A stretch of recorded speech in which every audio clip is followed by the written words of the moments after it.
हम श्रीमद् भागवतम स्कंध 9 मुक्ति अध्याय 8 भगवान कपिल देव से सगर पुत्रों की भेंट श्लोक संख्या 25 से लेकर 30 तक इस पर चर्चा कर रहे हैं।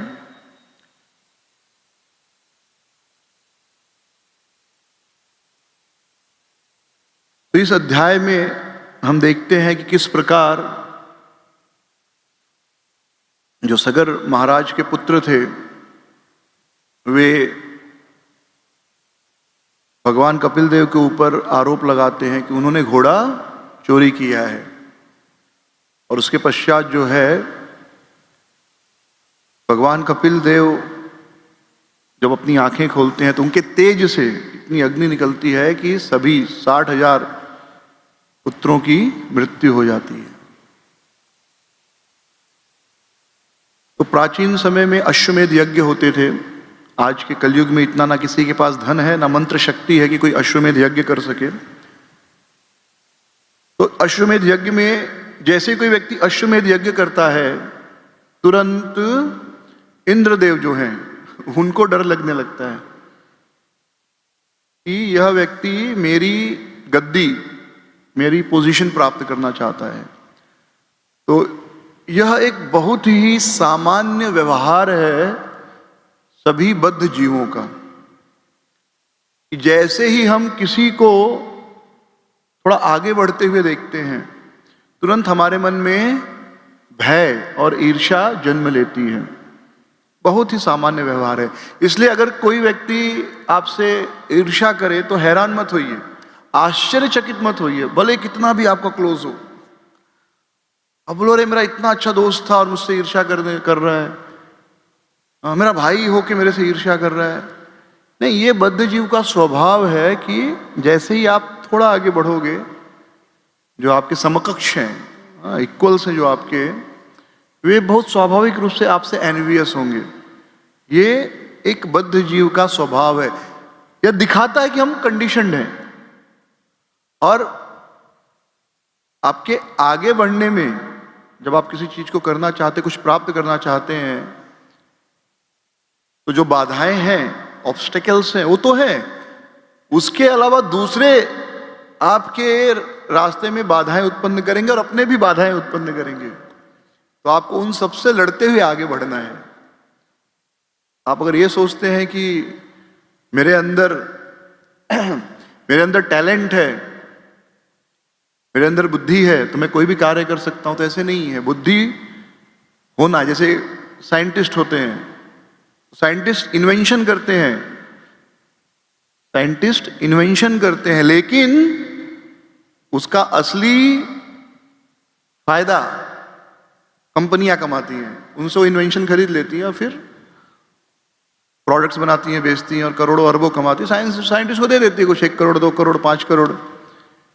या कुछ साइंटिस्ट जिनका नाम बड़ा हो गया है और कोई नया साइंटिस्ट है जिसका कोई नाम नहीं, वो कुछ इन्वेंशन करे तो अब उसको कौन उसका माल खरीदेगा, क्योंकि भरोसा नहीं ना। तो बड़ा साइंटिस्ट उसको कुछ पैसे देके उसका इन्वेंशन लेकर जो है बड़ी कंपनियों को ज्यादा कीमत पर बेचता है। तो संसार में सब चलता है। तो इसलिए इस सब से आश्चर्यचकित नहीं होना चाहिए। भौतिक संसार मतलब ऐसा ही है। आपको क्या लगता है जो बड़े बड़े राइटर हैं, जो मूवी की स्टोरी लिखते हैं, स्क्रिप्ट लिखते हैं या गाने लिखते हैं, सारे गाने उनके नहीं। एकदम कोई फेमस हो गया है, कोई सिंगर या राइटर, स्पेशली राइटर, तो क्या करता है, जो बेचारे नए नए हैं, स्ट्रगलर हैं, लेकिन वो अच्छा लिख रहे हैं, उनको पैसा देके उनसे उनका गाना खरीद लेता है। किसी की दुनिया को पता नहीं और अपने नाम से बेचता है। तो ये संसार में यह सब होना बहुत स्वाभाविक है। इसलिए जो आपको दिख रहा है यह मत मानिए कि वही सत्य है। इसके पीछे बहुत लंबी कहानी है। हाँ, तो वैज्ञानिक हो गए, वो इंटेलेक्चुअली होते हैं, लाइक वो क्रिएशन वगैरह करते हैं, इन्वेंशन वगैरह करते हैं, पर असली बेनिफिट वो नहीं लेते। असली बेनिफिट बेसिकली कौन लेते हैं? जो कॉमर्स वाले होते हैं, फाइनेंस वाले होते हैं, बिजनेसमैन। हाँ, जैसे कहते हैं कि जो बच्चा 10वीं 12वीं में सब बहुत पढ़ाई करता है, बहुत मार्क्स लाता है, 90% 95%, वो लोग क्या बनते हैं? डॉक्टर बनते हैं, इंजीनियर बनते हैं, साइंटिस्ट बनते हैं।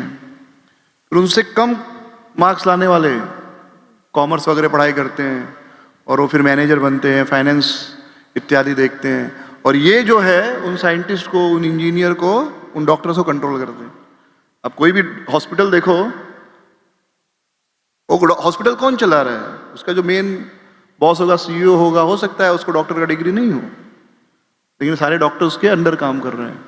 तो पहले डॉक्टर लोग कंपाउंडर रखते थे, डॉक्टर लोग हॉस्पिटल खोलते थे और कंपाउंडर रखते थे। आजकल कंपाउंडर लोग हॉस्पिटल खोलते हैं और डॉक्टर लगते हैं। ये सत्य है। मैंने तो मेरे गांव में देखा, एक किसी डॉक्टर के अंडर में था, 2-3 साल सीख लिया, वो खुद का डॉक्टर बन के घूम रहा हो और अच्छा कमाता है। गांव में ऐसे ही डॉक्टर मिलते हैं और काफी नॉलेज हो गया। आप भी 2-3 साल किसी डॉक्टर के अंडर काम करोगे ना, आपको भी सब आ जाएगा। कोई रॉकेट साइंस नहीं है, ठीक है? ये सब, इसके लिए इसको शुद्र विद्या कहते हैं। कौन सी विद्या? शुद्र विद्या। हमने इतना बड़ा बना दिया है। जैसे गायनोकोलॉजिस्ट होती है, गायनोकोलॉजिस्ट क्या करते हैं? बच्चा डिलीवरी कराते हैं ना, बच्चे पैदा होते। तो आज से 30, 40, 50 साल पहले नहीं था वो डिपार्टमेंट गायनोकोलॉजिस्ट का, 60 साल पहले नहीं रहा था, होगा 70 होगा ज़्यादा से ज़्यादा। उसके पहले बच्चा क्या नहीं पैदा होता था। उसके पहले जो गांव में नाऊ होता था, नाई बोलते जिसको, बार्बर का जो काम करते थे बाल काटने का, उनकी पत्नियां ये काम करती थी। उस चीज को आज हमने क्या किया, एक अच्छा नाम दे दिया, क्या? गायनोकोलॉजिस्ट। तो नाइन की इज्जत नहीं करते थे गायनोकोलॉजिस्ट को, यस मैडम देखिए ये तकलीफ हो। पहले जो मुनीम जी होते थे उसको आज हम सीए बोलते हैं, अकाउंटेंट बोलते हैं। पहले जो कड़िया और मिस्त्री होता था उसको आज हम क्या बोलते हैं? आर्किटेक्चरल इंजीनियर बोलते हैं, स्ट्रक्चरल इंजीनियर बोलते हैं।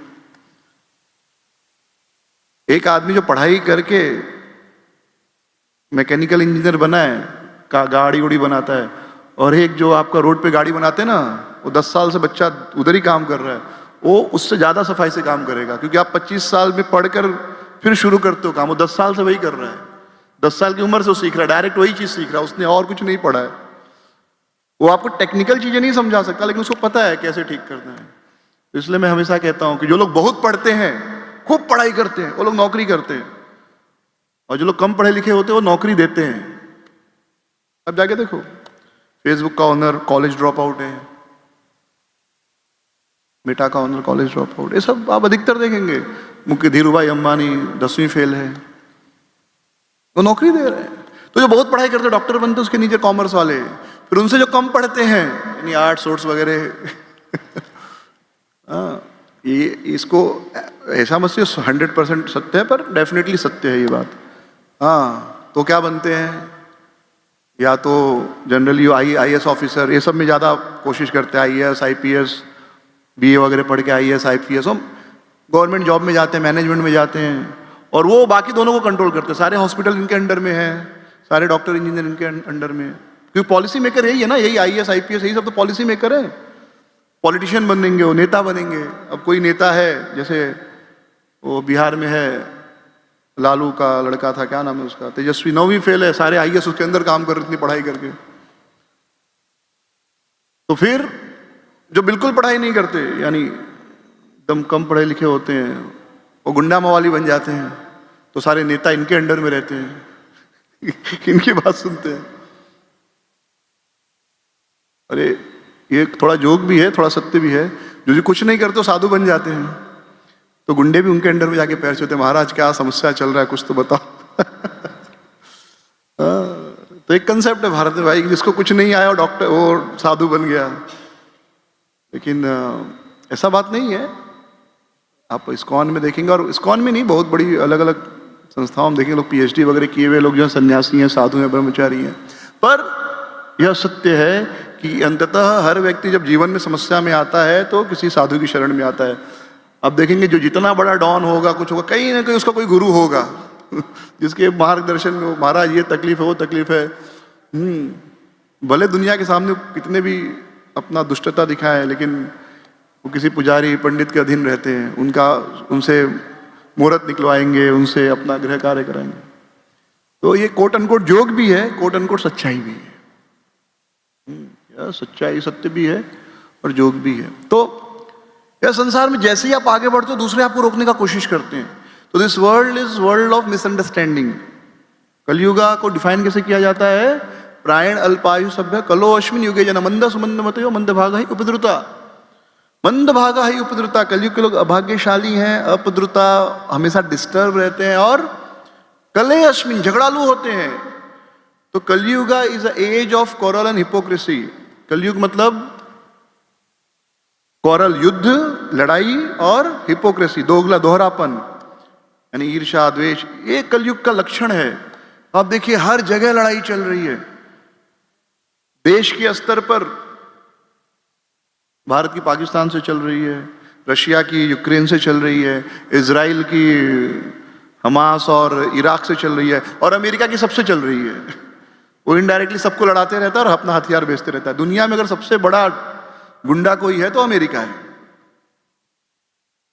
पूरी दुनिया को लड़ाकर, दुनिया, एक्चुअली अमेरिका सबसे गरीब देश है लेकिन उसके पास डॉलर है, और उसने पूरे दुनिया में बना दिया कि दो लोग व्यापार करोगे तो डॉलर में ही खर्चा करना बस।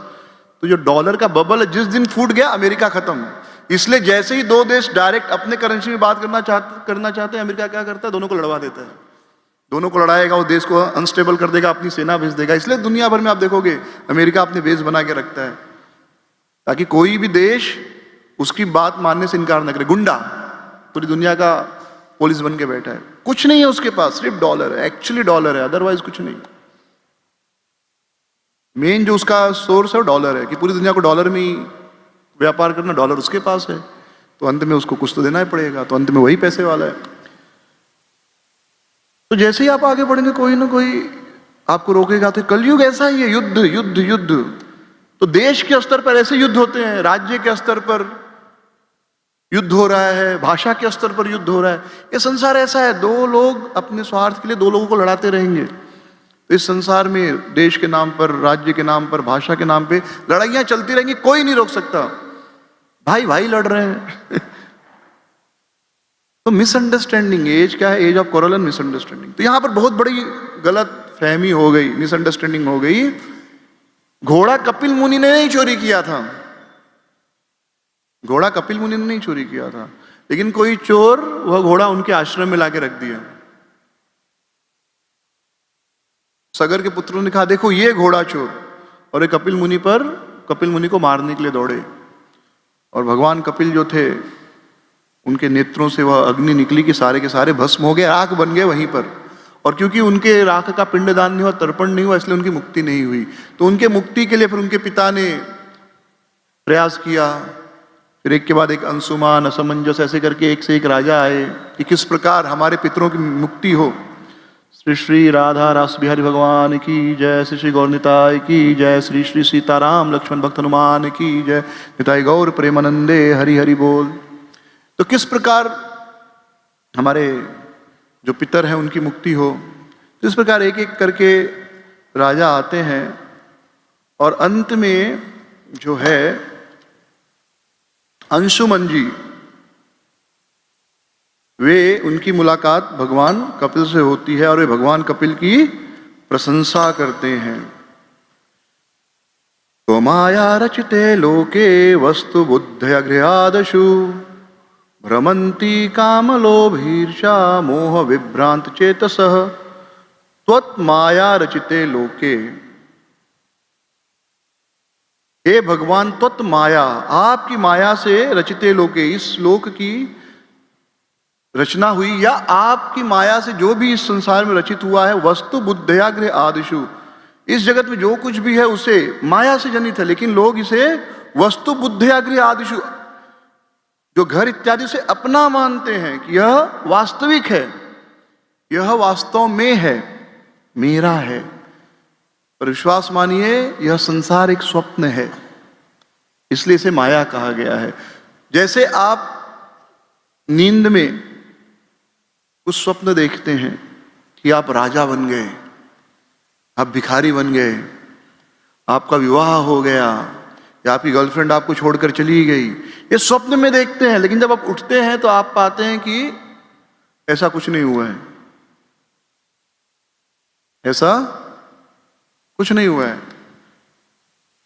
तो यही भ्रम है, ये माया है, आपको पता है। अच्छा, नींद में थे आप, उसी प्रकार अभी हमें लग रहा है कि आज मैं जवान व्यक्ति हूं, लेकिन आप जवान 20 साल पहले थे? नहीं। 30 साल के बाद आप जवान रहेंगे? नहीं। आज आपको लग सकता है आप यंग हैं, ये एज बड़ी जल्दी घूमती है। हम भी 20 साल पहले बहुत यंग थे, लेकिन वो एज इतनी तेजी से फास्ट बीतती है, पता नहीं चलता। इतनी तेजी से बीतती है, कब आप 20 से 60 के हो जाते हैं ना, आपको पता नहीं चलता। क्योंकि अभी 2-3 साल 4 साल में शादी होगी, हाँ, तो 1-2 साल उस आनंद में आप रहेंगे, फिर बच्चों की पढ़ाई लिखाई, उनका ट्यूशन, ये वो, कैसे बच्चों की शादी, कैसे 60 हो गए आप, आपको खुद को नहीं पता चलेगा। अपने माता पिता को पूछो, पिताजी आप आज 50 साल के हैं, आपको पता चला 50 के कैसे हो गए? बोलेगा हाँ यार, तुमको पढ़ाने लिखाने में, शादी ब्याह सब, घर समझा ही नहीं कब 50 का हो गया, कब 60 का हो गया। हम खुद हैरान होते कि कब 40-45 के हो गए, पता ही नहीं चला। तो ये भ्रम लगता है कि है, लेकिन स्वप्न में जैसे कुछ नहीं है, वैसे ही ये जीवन में भी हर चीज सपना है। हमारा बचपन सपना हो गया।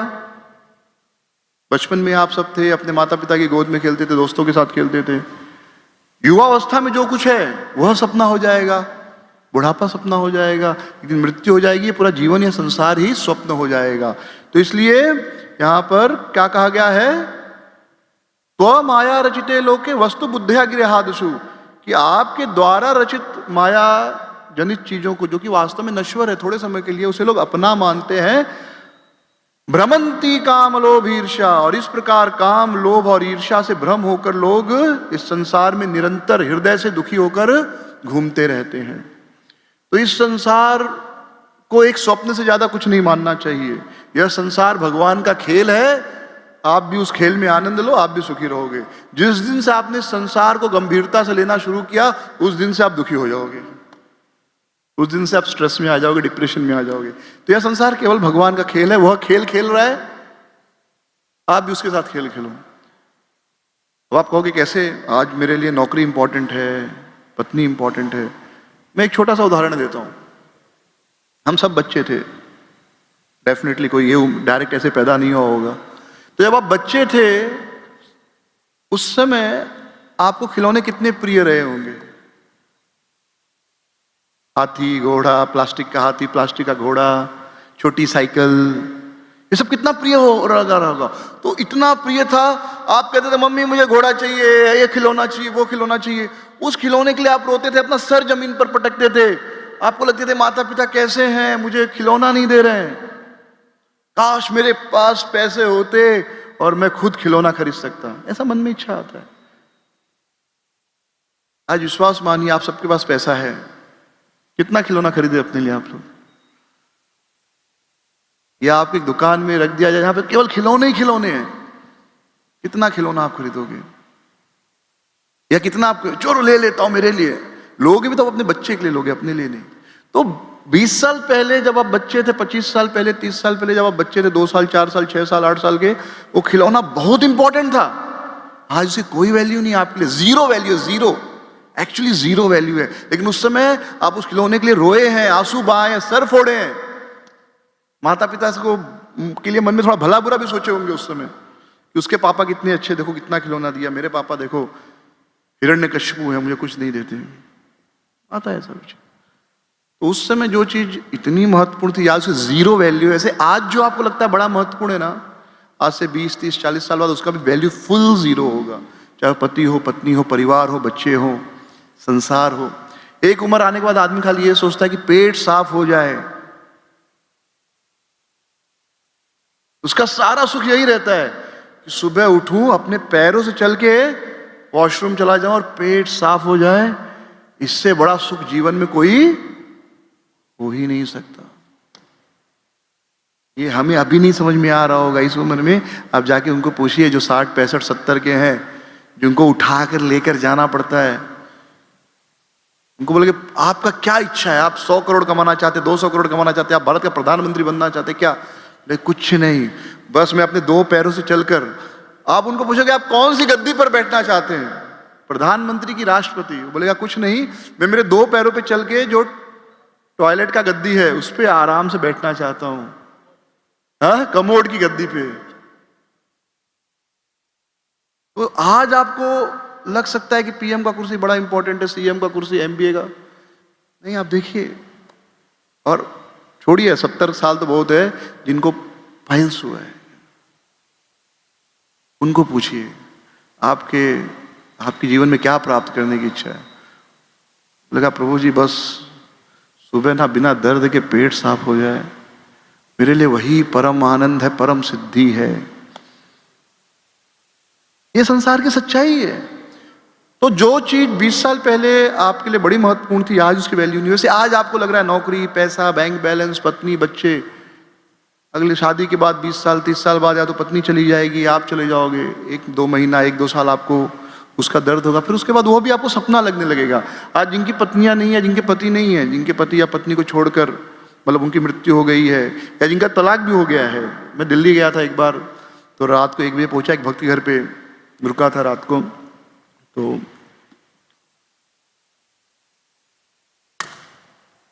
तो ऐसे ही अब रात को नींद भी, अब रात को 1 बजे पहुंचे, नींद चली भी गई थी, खा थोड़ा उसने प्रसाद रखा था, खा के थोड़ा बात करने लगा उससे। तो मैं पूछा ऐसे ही, वो मतलब जुहू में हमसे मिले थे, जुहू में उनसे बात हुआ था, ऐसे जुहू में थे 1-2 महीना, मंदिर में नहीं थे पर ऐसा कांग्रेगेशन आते थे, और अच्छे गवर्नमेंट जॉब में हो, मतलब मिनिस्ट्री लेवल पे ऐसे। तो मैं बोला अरे आपकी पत्नी कहाँ है? बोले प्रभु जी अभी तो छोड़ के चली गई। बोला क्या बात कर रहे हैं? बोला हाँ 2 साल हो गए। आप तो लगता है सपना था, मुझे तो लगता ही नहीं मेरी शादी हुई थी कभी, मुझे तो लगता ही नहीं कि मेरी कभी शादी भी हुई थी, एकदम सपने जैसा लगता है। हाँ, और ये एकदम हम सबके लिए सच है। आपकी जब आप 15-20 साल के रहे होंगे, आपकी गर्लफ्रेंड रही होगी, आपके दोस्त रहे होंगे, आप स्कूल कॉलेज जो काम किए होंगे, आज आप सोचते होंगे, आज 20-30 साल के बाद आपको प्योरली सपना लगता होगा। अरे हाँ वो था, बट आप फील नहीं कर सकते उस चीज को आज। जैसे सपने की चीजों को हम बाद में फील नहीं करते, तो आज वो फीलिंग नहीं आएगी। उन चीजों को कितना भी याद करें, वो फील आप उतना नहीं कर सकते, सपने जैसी ही फीलिंग रहेगी। तो आज आपके लिए कुछ भी महत्वपूर्ण है, अगले 20 साल बाद वो नहीं रहने वाला, शून्य हो जाने वाला है। इसलिए कहते हैं भ्रमंती काम लोभ। तो एक चीज तो जो स्वप्न है उसमें हम भ्रमित होकर उसको सच्ची मानकर काम लोभ ईर्ष्या मोह के वश जो है इस जगत में निरंतर घूमते रहते हैं। तो ये जो है अंशुमन बता रहे कैसे हम गलत हैं। भगवान कपिल को ये शिक्षा दे रहे कि हमारी गलती है, ये जो सत्य नहीं है उसे हम सत्य मान रहे हैं। इसलिए जीवन जीने का एक ही तरीका है, बड़ा सुंदर तरीका है। क्या? ये सब भगवान का खेल है। कृष्णेर अनेक खेला सर्वश्रेष्ठ नर लीला नर वपु तहार स्वरूप। ये पूरा सृष्टि क्या है? भगवान का खेल है। कृष्णेर अनेक खेला, that is the ultimate philosophy. बाकी सब एक्चुअली कोई वैल्यू नहीं रखता। जैसे आप कर्मा फिलॉसफी प्रीच करते हो, उसका दी एंड है, डेड एंड है, उसके आगे आप क्वेश्चंस पूछेंगे तो आप आंसर नहीं कर पाओगे। हम कहते हैं ना why bad thing happens to good people, वो आप कोई थोड़ा फिलॉसफी पढ़ा रहेगा तो आप उसको उत्तर नहीं दे पाओगे why bad thing happens to good people. एक लेवल के बाद डेड एंड आ जाता है उसमें।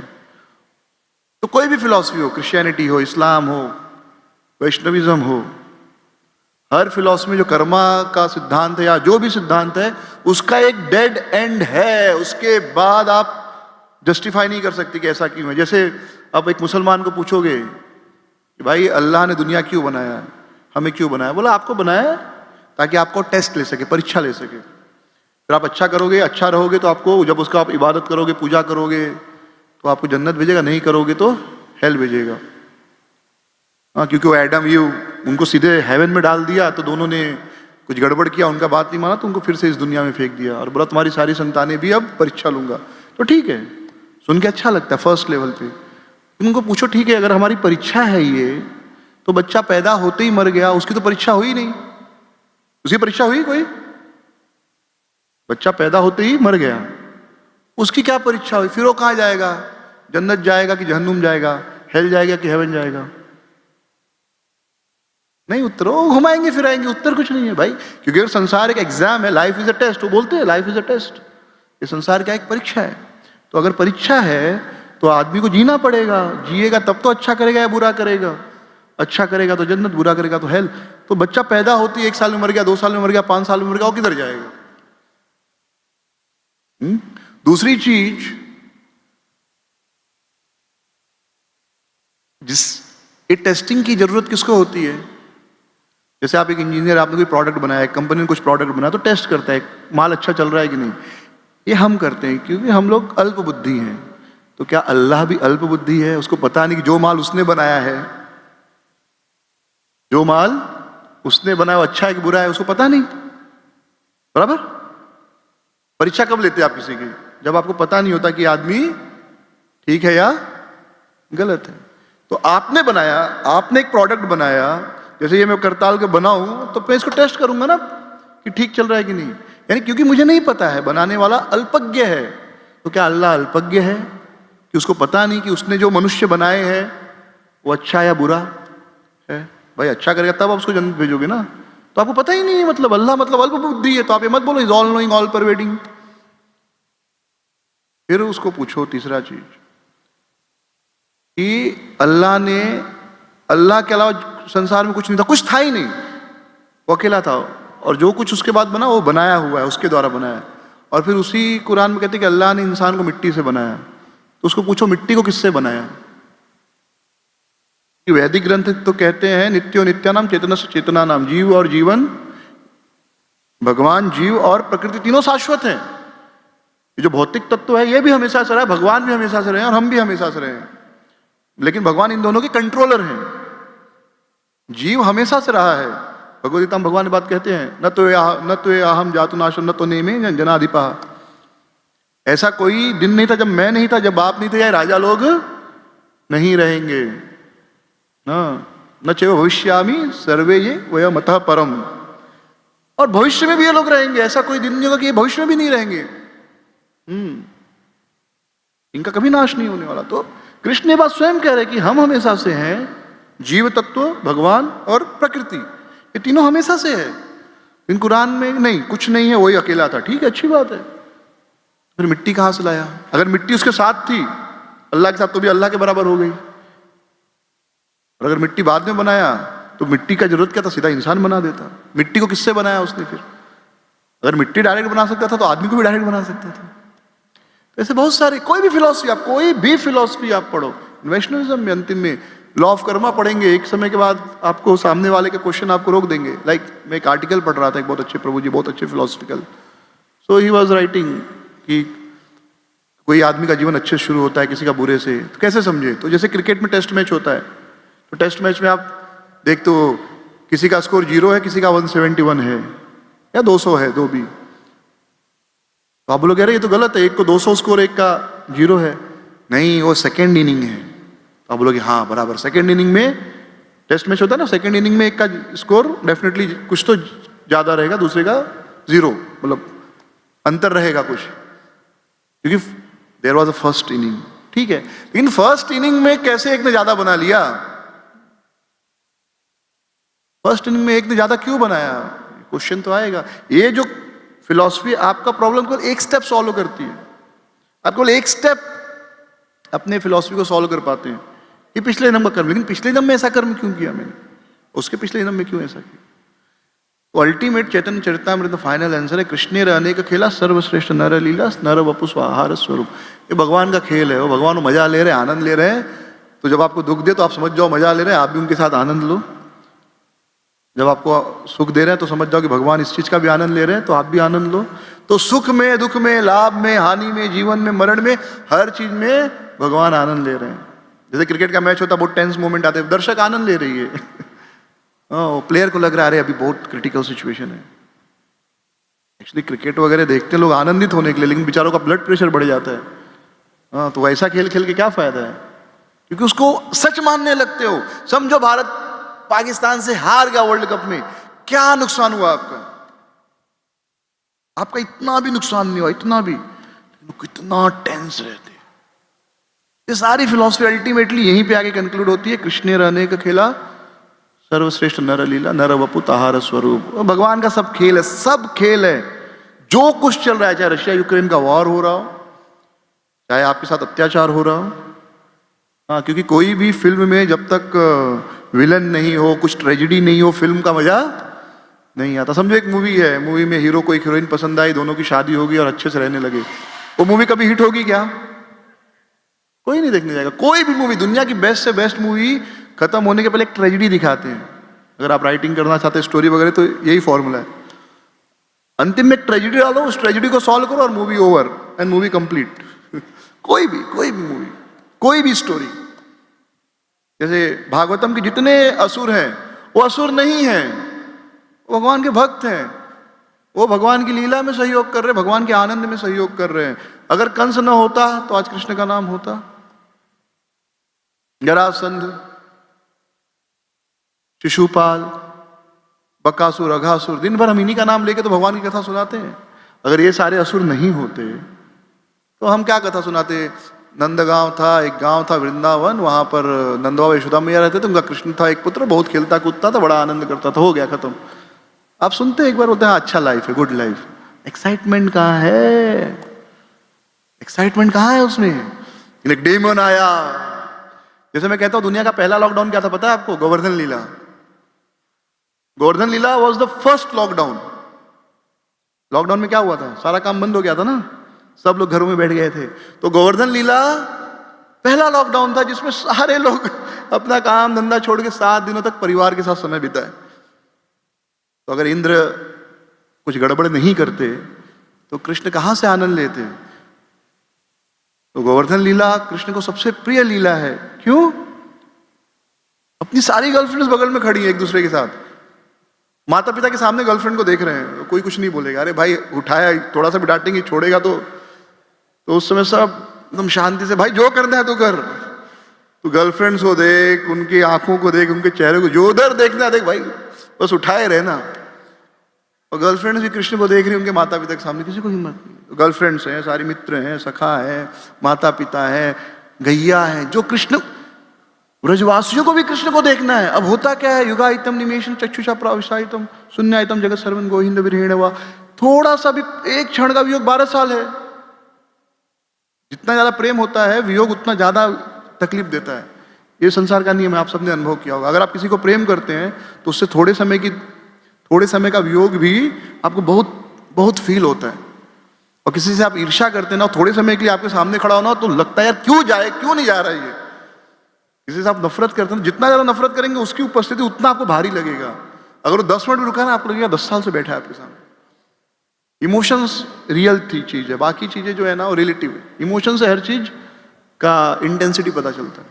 तो व्रज के लोग बेचारे 12 घंटे तो कृष्ण के साथ रहते थे, 12 घंटे कृष्ण के साथ नहीं रहते थे। गोपियां रात में कृष्ण के साथ रहती थी, दिन में कृष्ण को नहीं देख पाती थी। कृष्ण चले गए जंगल में, वन में गाय चराने, अब गोपियां 12 घंटे नहीं देख पाती थी कृष्ण को। उनका 12 घंटे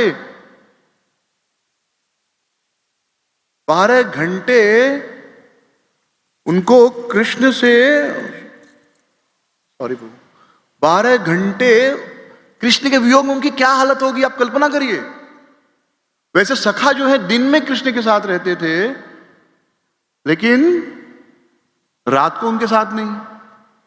तो आप खाली कल्पना कर सकते हैं कि कितना विरह रहता होगा। लेकिन 7 दिन 24 घंटे कृष्ण का सुंदर मुख चंद्र देखने को मिल रहा है। तो गोवर्धन लीला से भगवान को बहुत प्रिय, बहुत वो प्रेम करते इस लीला को, और इसलिए हर साल ये लीला मनाई जाती है। तो जितनी लीला है वो भगवान का प्रेम बढ़ाने के लिए, भगवान के आनंद को बढ़ाने के लिए। इस संसार में जो सुख दुख आ रहा है ना, वो भी भगवान के आनंद के लिए। इसलिए दुख में सुख में दोनों में आप आनंद लो। ये भक्त है जो सिद्धांत को समझ गया है। सिद्धांत को नहीं समझे तो will keep complaining, entire life we will keep complaining. लेकिन जितना ज्यादा हम इस चीज को समझेंगे कि ये कृष्ण का खेल है, और अगर आप इसको प्रैक्टिकली नहीं समझ पाते, मतलब फिलॉसफी अगर आप नहीं मानते, तो भी इतना तो मान के चलिए कि बचपन में जो खिलौने की वैल्यू थी आज उसकी कुछ वैल्यू नहीं है। It has a 0 value for us. उसी प्रकार आज जिस चीज को आप महत्वपूर्ण समझ रहे हैं, अगले 30 साल बाद उसका कुछ वैल्यू नहीं है। तो पूरा जो अल्टीमेट फिलोसफिकल अंडरस्टैंडिंग है, जो कि चैतन्य चरितामृत, इसलिए उसको final conclusion of all philosophy कहा गया है। कंक्लूजन ऑफ ऑल फिलोसफी क्या है? चैतन्य चरितामृत। ऑफकोर्स सबके लिए नहीं है, पहले भगवद गीता भागवतम पढ़ के फिर वो चीज समझ सकता है, नहीं तो उसको गलत तरीके से समझेगा कि कृष्णेर अनेक खेला, ये जस्ट खेल है, जस्ट उनका पास टाइम है। भगवान जब करते उसको पास टाइम बोलते, हम जब करते उसको टाइम पास बोलते, बस यही फर्क है। हम लोग भी टाइम पास करते हैं ना। हाँ, 2 बच्चे से कैरम खेल रहे हैं, क्रिकेट खेल रहे हैं, कौन सा उसमें इनकम हो रहा है उनको? Time pass. लोग ट्रेन में बैठे हैं यार, टाइम पास करना है, तो आप लोगों ने देखा होगा टाइम पास मूंगफली, टाइम पास मूंगफली क्योंकि मूंगफली तोड़ना है, फिर दो खाओगे, फिर दूसरा लोगे, तोड़ोगे, तो बहुत टाइम चला जाता है। सिंगदाना तुरंत तुरंत खा लेते हो, टाइम पास मूंगफली। लोग बोर होते रहते थे, टाइम पास के लिए कुछ करते हैं यार। हाँ, समय बिताने के लिए करना है कुछ काम, शुरू करो अंताक्षरी लेके हरि का नाम तो लोग अंतरिक्ष खेलते टाइम पास के लिए। तो हम जो चीज करते हैं जिसमें हमको आनंद आता है वो टाइम पास है। भगवान जो चीज करते हैं जिसमें उनको आनंद आता है वो पास टाइम है। बस यही करते हैं, उसको लीला कहते हैं, हम लोग उसको व्यर्थ का समय बिताना कहते हैं, टाइम पास। तो भगवान को तो कोई काम धंधा है नहीं, लिटरली भगवान को कोई काम धंधा नहीं। आप बताइए क्या काम है उनको? कुछ काम धंधा है? जैसे कोई आदमी कुछ टाइम पास करे, हम क्या बोलते हैं, कुछ काम वाम तो है नहीं। हाँ, जैसे दो भक्त बैठ के प्रजल्प कर रहे हैं, हा हा वो कर रहे हैं, लोग कुछ काम धंधा तो है नहीं, टाइम पास कर रहे हैं। तो आप बताइए भगवान को सच में क्या काम है? हाँ, वेणु कोड़ंतम अरविंद दलायताक्षम वो बांसुरी बजा रहे, मतलब आनंद ले रहे हैं। हाँ, तो कुछ काम नहीं तो कुछ तो करना पड़ेगा भाई। जब हम प्रभुपाद जी बार बार लिखते हैं कि जो आत्मा शरीर में रहकर इतना एक्टिव है, वह शरीर से निकलने के बाद कैसे इनएक्टिव हो जाएगा? वो ज्यादा एक्टिव होगा। तो सोचिए अगर छोटी सी आत्मा इतना एक्टिव है तो भगवान कितने एक्टिव होंगे। तो उन्होंने इसलिए क्या कर दिया है, सब सृष्टि कर दिया है। इसलिए उसको भी सृष्टि लीला कहते हैं, प्रलय लीला करते हैं, पालन लीला, सब कुछ लीला है उनका। सब कुछ क्या है? टाइम पास है। ये चीज जिस दिन आप समझ गए ना, सारे दुख आपके समाप्त हो जाएंगे जीवन में। ऑफ कोर्स हमारा साधना जैसे बढ़ेगा, हमारे शास्त्रों का अध्ययन जैसे बढ़ेगा, फिर हम सच में दुख समाप्त हो जाएंगे। लेकिन थ्योरेटिकली भी आप समझ सकते हैं कि नहीं, ये भले मुझे दुखी कर रहा है ये बात, लेकिन ये वास्तविक नहीं है, ये वास्तविक दुख नहीं है। दुख होगा, कोई झापड़ मारेगा तो दुख होगा, भूख लगेगा तो तकलीफ होगी, लेकिन अल्टीमेटली धीरे धीरे सच में अनुभव भी करने लगेंगे कि ये सब टाइम पास है, कुछ वैल्यू नहीं है। किसी ने मेरा इंसल्ट कर दिया, इसकी कोई वैल्यू नहीं है। मेरा पोस्ट पोजीशन चला गया, इसकी कोई वैल्यू नहीं थी। मैं पैदा हुआ तो पोस्ट के लिए नहीं आया, पोस्ट नहीं था, मरने के समय भी पोस्ट नहीं रहेगा। हम ISKCON ज्वाइन भी पोस्ट के लिए नहीं किए, वो तो यहाँ आकर सब देखा सुना, तब थोड़ा संगा संजायते कामहा, संग करने लगे, president, vice president, HOD, counsellor, ये वो तो मन में वो इच्छा विकसित हुई कि मुझे भी बनना है। अन्यथा हम ज्वाइन, हम में से किसी ने मतलब किसी ने भी ना GBC बनने के लिए, ना प्रेसिडेंट बनने के लिए, ना गुरु बनने के लिए, ना HOD बनने के लिए, ना काउंसलर बनने के लिए मंदिर नहीं ज्वाइन किया, किसी ने भी नहीं ज्वाइन किया। लेकिन भगवद गीता का सिद्धांत संगा संजायते कामा, तो संग करते हैं। यहाँ पे देखते हैं प्रेसिडेंट को ये सम्मान है, वाइस प्रेसिडेंट को ये सम्मान है, GBC को ये सम्मान है, सन्यासी को ये सम्मान है, गुरु को ये सब, काम इच्छाएं उत्पन्न होती है। लेकिन अल्टीमेटली एवरीथिंग इज जीरो। अगर आप उसे कृष्ण सेवा में नहीं लगा रहे हैं तो सारा पद, पोजीशन, पदवी शून्य है। तो ये चीज हम सबको बहुत क्लियर होना चाहिए। अल्टीमेट फिलॉसफीज कृष्णेर अनेक खेला सर्वश्रेष्ठ नर लीला, भगवान का खेल है, उस खेल में आप पार्टिसिपेट करो।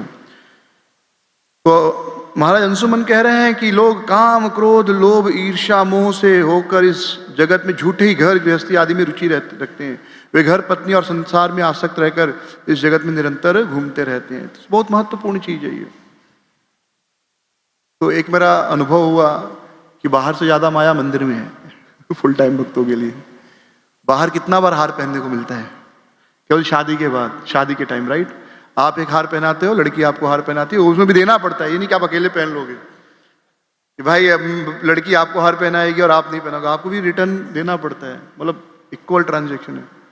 बस उसके बाद लाइफ में अगर भाई कुछ बड़े आदमी बहुत बड़े बन गए हो तो शायद कहीं कुछ होगा तो एक स्वागत समारोह में हार पहना दिया जाएगा, रिटायरमेंट के समय। और मरने के समय तो बहुत हार मिलता है, मेरे ख्याल से वो हार कोई नहीं पहनना चाहता, लेकिन मरो तो कम से कम 100-200 हार तो आ ही जाते हैं। आदमी से ज्यादा हार का वजन हो जाता है। हाँ, सो वो हार नहीं इच्छा होता है किसी का, पर उसी समय एक हार मिलता है। अब मंदिर में आप हो, आपने ज्वाइन किया, जिस दिन पीला कपड़ा भी पहना तो बाहर वाले के लिए आप महाराज हो, प्रभु जी हो, उनको क्या मालूम सन्यासी का, वो भी आपका पैर छूंगे डे 1। बाहर कितने बार लोग आपका पैर छूते हैं? अगर आप बाहर, आप बड़े अंबानी का कितना लोग पैर छूते हैं? अंबानी कितना लोग पैर छूते हैं मुझे बताओ? कोई नहीं, बहुत वो handshake, good morning sir, good morning sir, इतना बोलते होंगे, खड़े हो जाते होंगे, पैर कोई नहीं छूता होगा, बराबर? हाँ, बड़े से बड़ा नेता है, कितना लोग पैर छूते हैं। लेकिन आप एक जस्ट ज्वाइन किया कि भाई मुझे भगवान का भक्ति करना है, और आपने धोती कुर्ता धारण किया, हेड शेव किया, तिलक धारण किया, व्यक्ति आ रहे, अरे महाराज जी हैं, बोले आपको एबीसीडी अभी तक पता नहीं भगवत गीता का, महाराज जी आशीर्वाद दीजिए हमारा बच्चा। That emotion, that feeling of power इतना पावरफुल होता है, पता है, उसके बचना, इसलिए भक्तों को ज्यादा सतर्क रहना चाहिए बाहर वालों की तुलना में। बाहर वाले तो माया के थप्पड़े खा रहे हैं। हाँ, इसलिए महाप्रभु बहुत सुंदर बात कहते हैं, किंतु लतार संगे बड़े उपशाखा, मुक्ति भुक्ति वांछा असंख्यतार लेखा, निषिद्धाचार कूटी नाति जीव हिंसन, लाभ पूजा प्रतिष्ठा दिया तो उपशाखा गण। लाभ पूजा प्रतिष्ठा से बचना बहुत मुश्किल है। प्रभुपाद जी प्रथम स्कंद में लिखते हैं, प्रथम स्कंद के प्रथम अध्याय में ही, कि मायावादी खुद को भगवान समझते हैं, and that is the last snare of maya. माया का आखिरी हथियार क्या है? कि आप खुद को भगवान समझने लगो। भगवान मतलब क्या? भगवान मतलब कंट्रोलर, नियंता। He wants to become the master of all we survey. जो कुछ भी दिखा उसके हम स्वामी हैं, इसको कहते हैं कंट्रोलर, नियंता। तो हर आदमी कंट्रोलर बनना चाहता है, और उसको कितना आनंद आता है कंट्रोल करने में।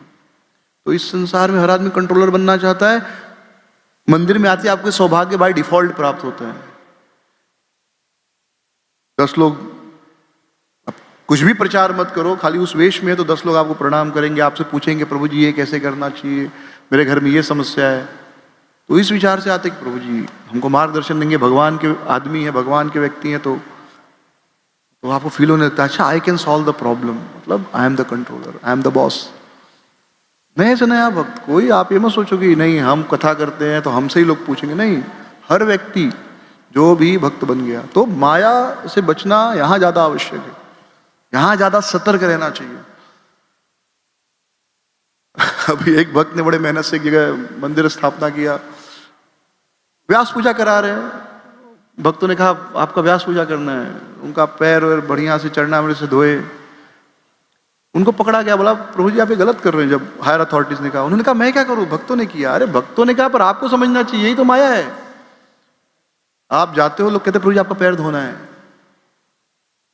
और उस समय मन जो है ना इतना खुश होगा और आपको इतना पुश करेगा, ठीक है यार उनका इच्छा है, भक्ति बढ़ेगा उनका,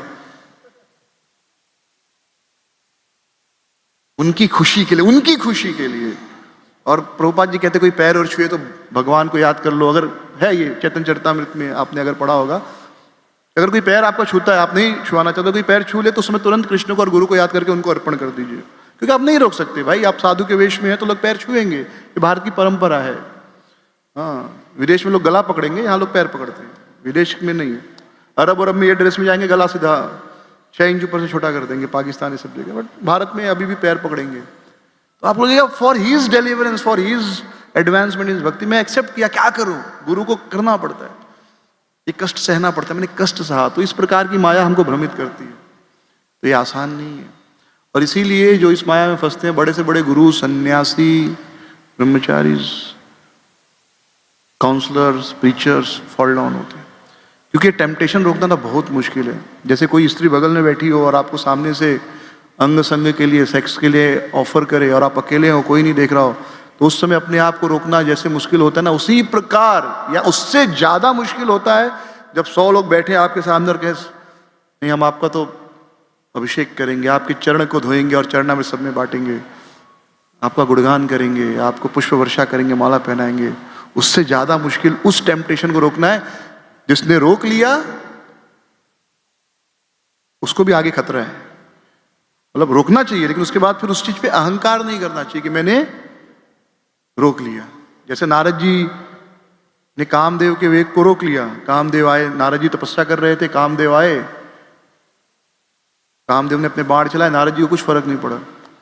नारद जी ने कहा देखो मैंने कामदेव को जीत लिया, और जाके भगवान विष्णु को अपना गुणगान बताने लगे। पहले शिव जी को बताए कि पता है कामदेव आए थे और कुछ फर्क ही नहीं पड़ा। मैंने कहा जाओ भाई तुम छोड़ दो।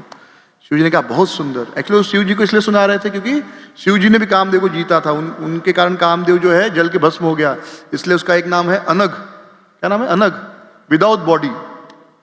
हाँ, जिसका अंग ना हो, जिसका अंग, अनंग समथिंग, जिसका अंग ही ना हो। शिव जी ने कहा बहुत अच्छा, लेकिन भगवान को मत बोलना, विष्णु को मत बोलना। तो बोले अच्छा, खुद का तो पूरी दुनिया में नाम करा लिए, मेरा बोलते बोल। गए विष्णु को बोले, भगवान को बोले, भगवान बोले बहुत अच्छा, आप जैसा कौन हो सकता है नारद जी। और उसके बाद जब नारद जी वहां से गए तो देखते एक सुंदर नगर पहुंच गए, क्या हो रहा है, विवाह हो रहा है, अच्छा चलो देखा जाए। जो वहां की कन्या थी, बाप रे इतनी सुंदर इतनी सुंदर, नारद जी बोले बस मुझे शादी करनी है तो इससे। थोड़ी देर पहले एकदम कि मैं एकदम नहीं स्ट्रिक्ट ब्रह्मचारी हूं, सॉरी नैष्ठिक ब्रह्मचारी हूं, एक होता नैष्ठिक ब्रह्मचारी, एक होता नहीं स्ट्रिक्ट ब्रह्मचारी। तो मैं नैष्ठिक ब्रह्मचारी, और तुरंत अगले क्षण विवाह कर। और फिर लीला आप सब जानते, बंदर बने, भगवान को श्राप दिए। तो इस प्रकार का टेम्पटेशन रोकने के बाद भी कॉन्शियस रहना है कि ये भगवान की कृपा से मैं रोक पाया, इसमें मेरा कोई सामर्थ्य नहीं है। तब जाकर व्यक्ति, तब जाकर इस प्रकार अगर कॉन्शियस कोई रहे, तब शायद वो अंतिम तक, मैं फिर से वही वर्ड यूज कर रहा हूं शायद, क्योंकि 80-85 साल की उम्र में भी माया जो है, क्योंकि आदमी अगर 80-85 में बोलेगा माया मुझे कहां छू सकती है, बस जिस दिन आपने सोच लिया उस दिन जय श्री राम। बहुत कॉन्शियस एफर्ट डालना होता है भक्ति में, अन्यथा फॉल डाउन, तुरंत आपका बोलते हैं ब्लीडिंग हो जाएगा। प्रभुपाद जी कहते हैं ना, spiritual life is like walking on a sharp razor blade, sharp razor blade. बहुत कॉन्शियस रहना चाहिए भक्ति में। तो सब कुछ अंततः सब क्या है, और पतन भी हो गया अगर, तो भी सारी फिलॉसफी को याद करके समझना चाहिए, भी भगवान का लीला है, भगवान खेल रहे हैं, कोई बात नहीं, मैं फिर से उठूंगा। पतन होने के बाद डिप्रेशन में नहीं जाना चाहिए, क्योंकि होने वाला है, सबके साथ छोटा मोटा जीवन में होने वाला है। तो फिर नहीं अब तो मैं खत्म हो गया, अब लोग क्या सोचेंगे, सोचने दो। दुनिया में इतनी न्यूज़ है ना, किसी के पास आपके लिए टाइम नहीं है प्रभु। लोग एक दिन बात करेंगे, 2 दिन बात करेंगे, 1 हफ्ता बात करेंगे, फिर भूल जाएंगे। बराबर अनुभव है, कितने नए नए चीजें आप सुनते हैं, पुराना भूलते हैं। कहाँ पे मुक्कालात हुई, कहाँ पे मुलाकात हुई, दोनों न्यूज़ सुनते हैं ना, मुक्कालात की भी और मुलाकात की। अभी वो पुराना हो गया न्यूज़, 1-2 हफ्ते में पुराना हो जाएगा, फिर कुछ नया न्यूज़ आएगा। तो किसी के पास आपके लिए समय नहीं है। तो हमारा गलती से कुछ गलत हो भी गया, जस्ट भगवान को धन्यवाद करो कि मैं समझ गया कि मेरे साथ गलत हुआ, भगवान आपने ठीक समय पे चेता दिया, अब फिर से मैं उठूंगा। तो किसी भी जीवन में किसी भी अवस्था में स्ट्रेस लेने की जरूरत नहीं है। भगवान का खेल है, खेल समझकर खुश रहिए और खेलिए। So will stop here. Hare Krishna. Srila Prabhupada की जय। क्वेश्चन है, कुछ कमेंट है, प्रश्न कुछ? हाँ,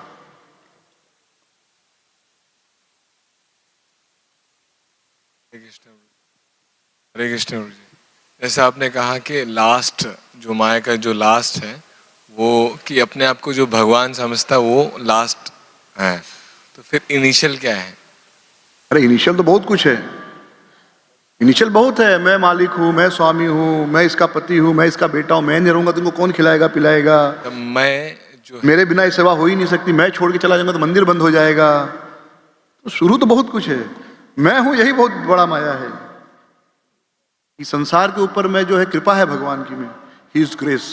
हम अपने आप के सामने his grace, Shyam Bihari Das लगता है, ही इज, उसकी कृपा। तो जब हम, वो ठीक है वैष्णव सम्मान देते हैं ही इज ग्रेस लिख के, लेकिन अगर हम सच में सोचने लगे कि उसकी कृपा हो मैं संसार के लिए, तो खत्म। तो ऐसे बहुत कुछ है इनिशियल। आखिरी ये कि मैं भगवान हूं, शुरुआत तो बहुत कुछ है। एक पति ये सोचे मेरे बिना मेरे पत्नी बच्चों का क्या होगा, अरे बहुत से पति मर गए तो क्या पत्नी बच्चे खत्म हो गए? सब हो जाता है एडजस्ट। फियर ही माया है। हाँ, फियर, जो फियर, फियर, फियर मतलब अब सोचना पड़ा। Fear Maya in the sense जो नहीं है उसको आप सच मान ले रहे हो कि भाई मेरे बिना कुछ नहीं होगा। ये संसार को सत्य मान लिया, वही माया है। जैसे कोई भक्त हो, मान रहा है कि भगवान है सब कुछ है, लेकिन ये भी मानता है कि मेरे बिना कुछ नहीं होगा, या मेरी पत्नी मेरा बच्चा। करता हमिति मन्यते। हाँ, करता हमिति मन्यते, राइट, ठीक है। Thank you. यस, हरे कृष्ण जी। जैसे हमें जैसे गुस्सा आता है, इसका रीजन कि हमारे कोई किसी ने हमारे अनुसार नहीं किया, हमारे डिजायर नहीं पूरी की। जैसे कैसे रखे, हमें जैसे कभी व्यवहार में गुस्सा आता है तो वो रीजन होता है कि हमारे कोई डिजायर पूरा नहीं हुई या कोई इच्छा नहीं पूरी। लेकिन एनवीनेस का what is the root cause of envy? हम एनवी करते हैं, मतलब एनवी का रूट कॉज क्या है? हाँ, what is why we get envy? Because हमारे उसने कुछ नुकसान नहीं किया है। एनवी, भाई एनवी का भी रूट कॉज डिजायर ही है, इच्छा। हर चीज का मुख्य कारण इच्छा ही है, काम ही हर चीज का मूल कारण है, कामना, इच्छा। आप आप मुझसे एनवी नहीं करेंगे क्योंकि मैं आपके फील्ड का नहीं हूं। आपके फील्ड वाले से आप एनवी करेंगे क्योंकि उससे आप कॉम्पीट कर रहे हैं। ईर्ष्या हमेशा अपने फील्ड वालों से होती है। मैं सचिन तेंदुलकर से ईर्ष्या नहीं करूंगा क्योंकि वो क्रिकेट खेलता है, मैं अगर ईर्ष्या करूंगा तो किसी उस व्यक्ति से जो प्रवचन करता हो और मेरे साथ रहा और मेरे से आगे बढ़ रहा हो, तो मेरी ईर्ष्या उससे होगी कि उसको नाम मिल रहा है मुझे क्यों नहीं। तो नाम की इच्छा, अगर नाम की इच्छा नहीं है तो आप किसी से ईर्ष्या नहीं करेंगे। तो अल्टीमेटली इच्छा ही ईर्ष्या का कारण है। जैसे फंड रेजिंग समझो कर रहे हैं, उसने ज़्यादा कलेक्शन किया, मैंने कम किया, मैं ज़्यादा करूंगा तो मेरा नाम उसके ऊपर आएगा, तो अगेन इच्छा हो गया, कामना हो गई। तो हर चीज़ का मूल कारण कामना है, इच्छा है, भौतिक इच्छा। विशेष रूप से नाम, पूजा, प्रतिष्ठा की इच्छा। मेरा नाम हो, लोग मेरी पूजा करें, मेरा प्रतिष्ठा फैले, यही सबसे बड़ी। जिस दिन आपने लोगों को इंप्रेस करना छोड़ दिया उस दिन आप सुखी हो जाओगे। जिस दिन आप लोगों को इंप्रेस करने का काम छोड़ देंगे उस दिन आप सुखी हो जाएंगे। जैसे मैं यहाँ बैठूं, बोलूं अरे आज पूना से 50 भक्त है, दिल्ली की, अब इन सबको मैं बता दूंगा कि देखो मैं कितना बड़ा कथाकार हूं। यानी आपका माइंड उस पर काम करने लगा, तो आप खुश होकर अपना स्वाभाविक क्लास नहीं दे पाएंगे। आप उनको इंप्रेस करने के लिए क्लास दे रहे हैं, तो इंप्रेस हो नहीं हो बात की बात, आप दुखी रहोगे। लेकिन जिस दिन कहीं के भी भक्त आए हो, कोई भी नहीं हो, नए भक्त हो, कोई भक्त नहीं, भाई यहाँ पर जो है, जो मुझे पता है बोलना है, खत्म बात। तो कामना समझ, तो इंप्रेस करना छोड़ दीजिए कि 4 लोग मुझे देखकर प्रभावित हों। जिस दिन वो छोड़ देंगे आप सुखी हो जाएंगे। और जब तक आप लोगों को इंप्रेस करना शुरू करेंगे तब तक ईर्ष्या, द्वेष, काम, क्रोध सब चलता रहेगा। तो इंप्रेस नहीं करने का प्रयास कीजिए, अपना सेवा अच्छे से कीजिए, पर इंप्रेस किसी को दिखाने के लिए सेवा करेंगे तो सुखी नहीं रह पाएंगे। ठीक है, तो वही मेन चीज है, वही मूल है। हम जितना काम करें, कोई सिंगर है, गा रहा, दिख रहा है 2-4 सुंदर माता जी बैठी हैं तो और बढ़िया से गाता है, तो गाने का आनंद चला गया उसका। कोई खुश हो जाएगा, मुझे दक्षिणा दे देगा 1000-10,000 रुपया मेरे गाने से खुश होकर, तो अब वो भगवान के लिए गाना छोड़ दिया, अपनी खुशी के लिए गाना छोड़ दिया। अब उसको इंप्रेस करना है, और उसका इंप्रेस होना उसके हाथ में, वो इंप्रेस हो नहीं हो उसके ऊपर है। यानी आपने अपना सुख का की दूसरे के हाथ में दे दिया। हाँ, भगवान को इंप्रेस करना चाहिए। भगवान तो इंप्रेस हो जाते हैं, आप खाली उनके लिए गाओ तो भगवान हमेशा आपसे इंप्रेस्ड हैं। भगवान आपसे ऑलवेज इंप्रेस्ड हैं। वो सारे लोग उनके ही, जैसे माँ होती है, बच्चा तोतली भाषा भी बोलता है तो इंप्रेस रहती है, मेरा बेटा, बाहर वाला इंप्रेस नहीं होगा। माँ हमेशा इंप्रेस है, तो भगवान आपसे हमेशा इंप्रेस है, वो मत सोचो। बस आप दूसरों को इंप्रेस मत कीजिए, ये भगवान का सेवा मुझे करना है, बाकी लोग क्या सोचते फर्क नहीं पड़ता। तो गुरु साधु शास्त्र के आधार पर वो कार्य होना चाहिए। लेकिन ठीक है, ओके। श्रील प्रभुपाद की जय, ग्रंथ राज श्रीमद् भागवतम की जय, निताई गौर प्रेमानंदे।